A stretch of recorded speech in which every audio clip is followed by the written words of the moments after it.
Séance extraordinaire du conseil municipal de la ville de Château-Richer, tenue à la salle du conseil, assise au deuxième étage, centre-Lévis-le-Tardy, au 277 rue du Couvent à Château-Richer, ce lundi 13 mai 2024 à 19h, à laquelle sont présents et forment quorum mesdames les conseillères Christine Plot et Guylaine Lefrançois, ainsi que messieurs les conseillers Vincent Latour, Éric Martineau, Maxime Roberge et Alexandre Richard, sous la présidence du maire, M. Junot Pouliot. Les avis de convocation ont été délivrés à tous et à chacun des membres du conseil de la manière et dans le délai voulu par la loi. Est également présente la greffière moi-même, Karine Ovington. Donc, ouverture de la séance extraordinaire à 19h. Merci beaucoup. Donc, bienvenue tout le monde.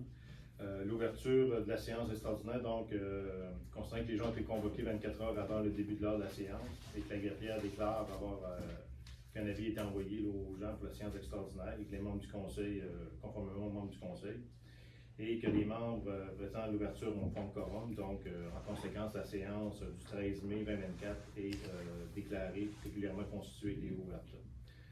Pour l'adoption de l'ordre du jour, donc considérant que tous les membres du conseil ont pris connaissance de l'ordre du jour ci-après, qui était contenu dans l'avis de convocation et qu'ils renoncent à sa lecture. Je représente un proposeur ou une proposeuse. Je propose, M. le maire. Donc, Mme Guylaine Lefrançois propose d'adopter l'ordre du jour de la séance extraordinaire du 13 mai 2024, tel que déposé ceux et celles qui sont d'accord. D'accord. Merci. Donc, c'est adopté à l'unanimité. Donc, je vais saluer quand même tout le monde qui sont présents ici ce soir. Je vous remercie d'être présents et je vais saluer également les gens qui vont nous écouter là, via le YouTube parce qu'on a enregistré la séance extraordinaire, même s'il y a deux sujets à l'ordre du jour, pour permettre aux gens d'avoir le contenu de nos décisions. Nous allons passer maintenant au point 4, qui est le congédiement du responsable de l'urbanisme. Donc, je vais passer la parole à M. Éric Martineau. C'est M. le maire.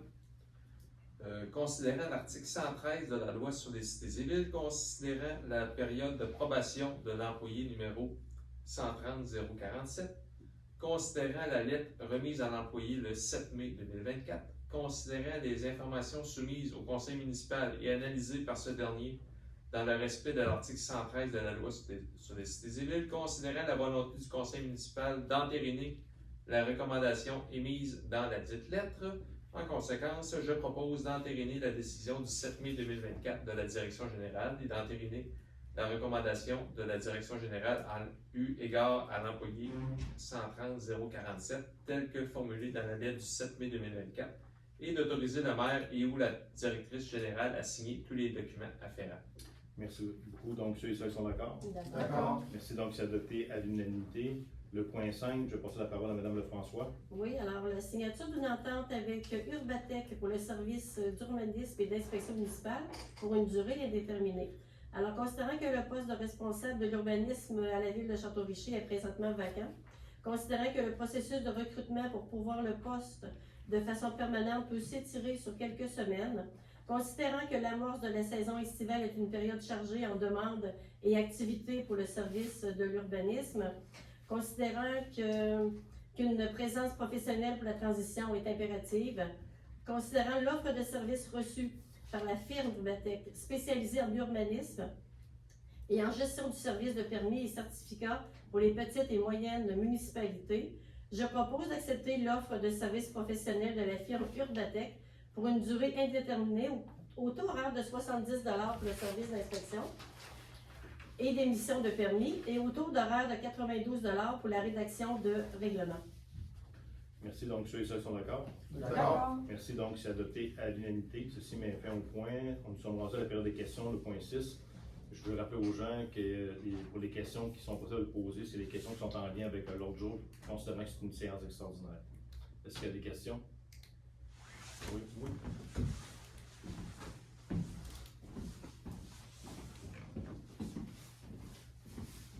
Michel Barry, est-ce qu'on peut connaître les motifs de votre décision? Parce que ça semble quand même assez radical. Le congédiement, c'est une décision qui est quand même importante et la raison pour laquelle c'est qu'il ne répondait pas aux exigences du poste. À quels égards? À quels égards? Nous allons garder ça pour la direction, nous allons garder ça dans nos dossiers, les raisons pointues. Là. De toute façon, la personne a été congédiée, puis il y a des possibilités de recours aussi, là, donc on ne commencera pas à divulguer ces choses-là. Puis c'est pas dans l'intérêt de personne non plus, là, même si on avait la possibilité de le faire que de le faire. On n'émettra pas d'autres commentaires que le fait de dire qu'il ne répondait pas aux exigences du poste. Bon.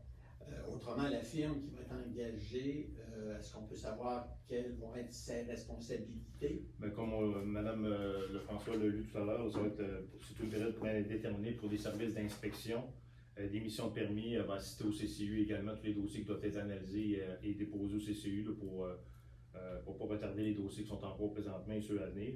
Et aussi, on a prévu une portion là, d'honoraires pour la rédaction des règlements, parce qu'on a beaucoup de règlements aussi là, qui sont de travail. Il y avait déjà beaucoup de travail qui avait été entamé, débuté là, par le responsable de l'urbanisme et notre inspecteur municipal, mais il y a quand même, on va peut-être avoir besoin de support.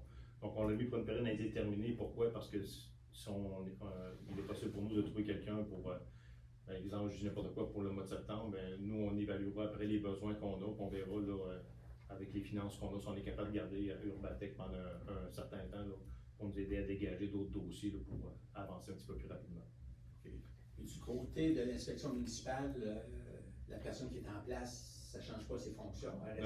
Non, la personne qui est en place ne change aucunement ses fonctions. Au contraire, il y a beaucoup de suivi à faire auprès de beaucoup de résidences et des gens, des demandes d'inspection, des plaintes qui sont faites. Donc, il y a beaucoup de déplacements qui doivent être faits, il y a beaucoup d'évaluations qui doivent être faites.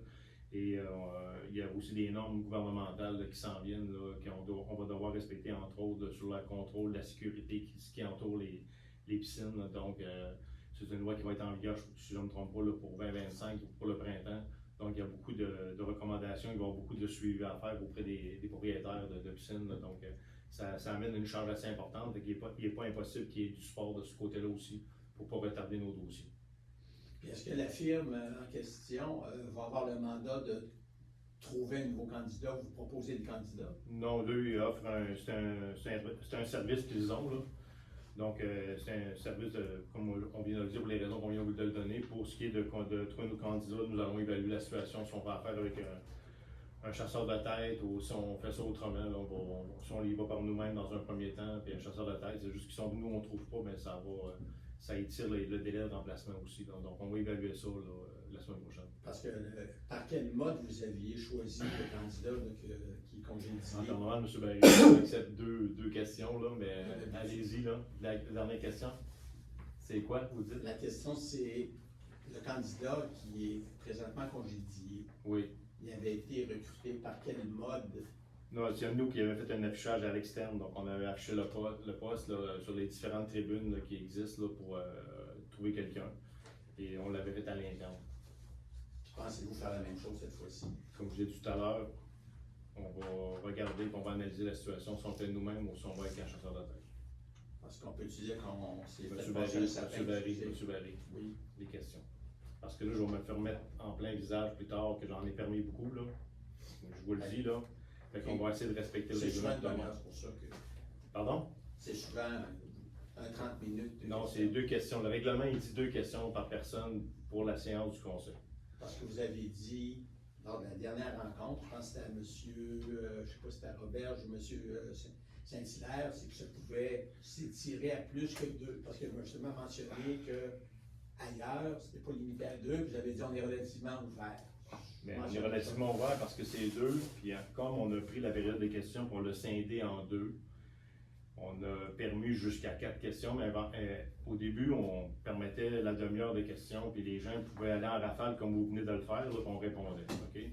Sauf que il y a eu des interventions de certains citoyens là, à l'hôtel de ville, j'ai eu beaucoup de téléphones, comme de quoi que les gens qui écoutent via la télé d'ici, ils trouvaient ça lourd et des fois ils trouvaient des questions pas nécessairement toujours à propos. Je vais dire ça comme ça, puis je ne veux pas blesser personne, puis je ne veux pas dénigrer non plus, puis je ne veux pas enlever les questions que les gens posent, je pense sont importantes, puis il faut y répondre. Mais en même temps, il faut circonscrire ça. Puis on a regardé nous aussi ailleurs, c'est deux questions par personne, même à l'Assemblée nationale, c'est deux questions par période de questions. Donc, on a fait le tour, on a regardé, là, puis on est quand même, on a une flexibilité, là, on y va. La période des questions, on l'a scindé en 2. Pour l'instant, on y va 2-2. Si on voit que les gens ne respectent pas ça, on va y aller avec 2 pour la séance du conseil. Puis on va appliquer le règlement intégralement comme il est sur la table. Mais pour l'instant, c'est ça la flexibilité qu'on a. Je pense que je n'ai pas exagéré par mon nombre de questions. Ça me fait plaisir de vous répondre, M. Barry. Merci. Merci. Est-ce qu'il y a d'autres questions en lien avec les deux points l'autre jour? Bonsoir, Monsieur le maire, Claude Véraud.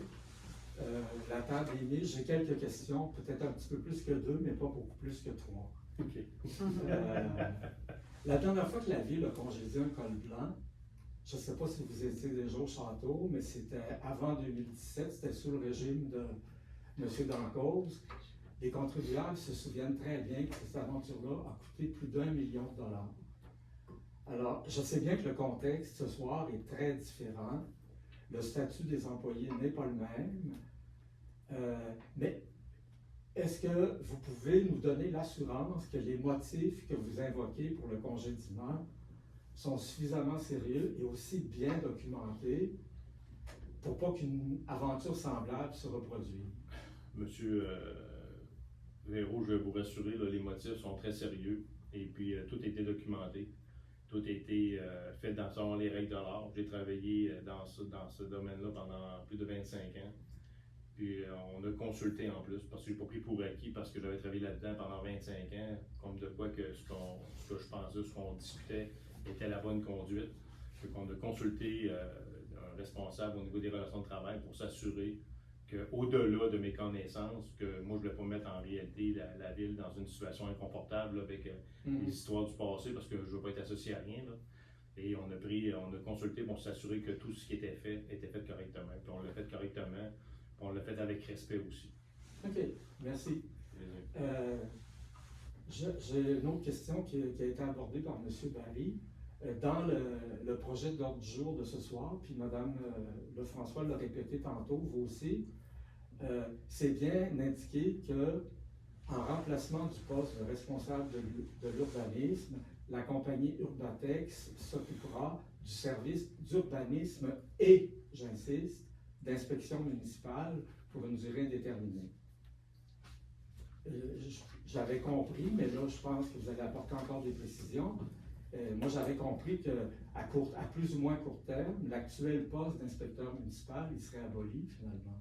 Non, il y a Parce que là, la firme a le mandat et de l'urbanisme et de l'inspection municipale. On a regardé qu'est-ce que la firme offrait comme service. Et nous savons présentement qu'il y a beaucoup de travail au niveau de l'inspection municipale. Puis M. Audet nous en a fait part à maintes reprises, qui était débordé puis qui n'arrivait pas. Puis il y avait de la misère à faire le tour, puis on veut prendre le temps aussi quand on rencontre des citoyens de leur expliquer les interventions qu'on fait, donc des fois ça génère un certain temps. Puis on a pris en considération sa demande d'avoir du support. Fait que là, comme on allait en appel d'offres, si on veut, pour des services, on a élargi l'assiette de services là, pour apporter du support aussi à M. Audet en fonction des besoins qu'il va avoir au fur et à mesure là, qu'on va faire avec la firme. Le mandat principal de la firme, c'est vraiment de combler temporairement l'absence qui est là pour ne pas retarder les dossiers auprès des citoyens. OK, merci. J'aurais une dernière question. Allez-y. C'est concernant la firme Urbatec. J'ai essayé de me documenter sur cette compagnie-là. Oui. Ils ont un site web, Oui. mais on n'arrive pas à savoir qui est derrière tout ça, quelles en sont les têtes dirigeantes, si vous voulez. J'ai vérifié au registraire des entreprises du Québec. Il y a une seule compagnie Urbatec qui est immatriculée, mais cette entreprise-là, actuellement, elle œuvre dans le domaine de la construction résidentielle. Okay. J'imagine que ce n'est pas la même. Non. Donc, moi, ce que je vous demande un peu, c'est qu'est-ce que vous pouvez nous dire sur cette firme-là? C'est qui ces dirigeants? Est-ce que c'est des urbanistes, des ingénieurs? Est-ce que c'est des anciens politiciens, des ex-élus municipaux? Je serais curieux de le savoir. Là, je vais vous le savoir à 50%, parce que je n'ai pas toute l'information que vous avez besoin de savoir, mais l'entreprise, c'est une entreprise qui est sérieuse. Effectivement, on a fait des recherches nous aussi, puis on a vu qu'elle n'était pas très publicisée, mais c'est plus une entreprise qui fonctionne avec du bouche-à-oreille. Lorsqu'on a eu à prendre cette décision-là, on a consulté les autres villes pour voir un peu si eux, avec leur urbanisme, il y avait du temps de libre, il y avait des disponibilités à nous partager comme temps, pour se partager les ressources. Et on a appelé, entre autres, avec Sainte-Périole des Neiges, où ils ont fait affaire, eux, pendant un certain temps, où ils cherchaient eux-mêmes un urbanisme. Ils ont fait affaire avec cette firme-là. Puis ils ont été très satisfaits des services qu'ils ont reçus. Puis même s'ils ont embauché un responsable d'urbanisme, une direction, ils continuent à faire affaire avec eux quand même. Ils sont encore en contrat de service avec eux autres, pour eux aussi dégager leur dossier. Donc, on est allé avec des références aussi en même temps, puis l'expérience qui a été vécue par Sainte-Période nous a satisfait. C'est pas pour ça qu'on était arrivé avec cette firme-là. L'année passée, on avait fait affaire avec une autre firme, mais cette année, on est avec. Oui, mais je pense que c'est assez récent. Moi, j'ai vu que sur leur site web, c'est marqué Copyright 2024, donc c'est quelque chose d'assez récent. J'ai pas été voir, j'ai pas fouillé ce côté-là. C'était le travail de Madame Lavigne de faire ce travail. Désolé pour la question. Non, c'est correct, ça va. Merci. Est-ce qu'il y a d'autres questions?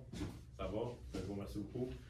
Donc, ceci met fin à la période de questions. Donc, nous allons procéder à la levée de la séance. Donc, considérant que les sujets de l'autre jour ont été discutés, je vais revenir à un proposant, une proposeuse. Je vais proposer. Donc, Mme Christine Polo propose la levée de l'Assemblée. Donc, ceux et celles qui sont d'accord. D'accord. Merci. Donc, c'est adopté à l'unanimité. Merci beaucoup d'avoir été présent, tout le monde.